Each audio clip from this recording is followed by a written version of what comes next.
Hello everyone, I'm and I run SRISHTI ART, and I'm really excited to showcase Celebrating Dashrath Patel, an iconic exhibition honoring an incredibly versatile and influential modern master.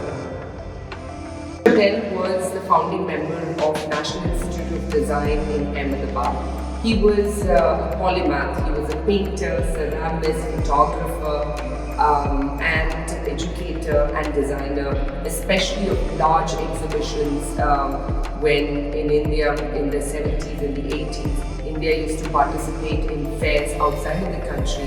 The India pavilions were all made by Dashrath Patel. Most of the paintings you see here are from the 1950s. These were discovered after he passed away in his apartment in 2010. It gives a glimpse into his formative years. He studied at the College of Art in Chennai and then moved on to Paris to study in 1955. These are landscapes. You can see the thick impasto, a deeply intuitive understanding of color and form. There is an impressionist and post-impressionist influence, but the light is very Indian. And that's what Dashrath himself used to say, that Indianness was about the quality of light. So when you stand in front of these works, you don't see a village or a tree. You feel the heat, the dust, the movement, the air.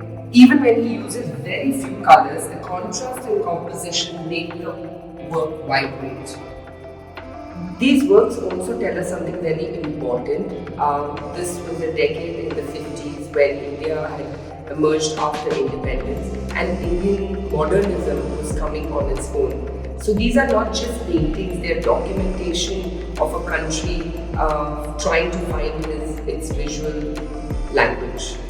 Now we move towards the photographic works. This is where his mind expands even further. He was introduced to photography by the great photographer Henri Cartier-Bresson in Paris in 1955.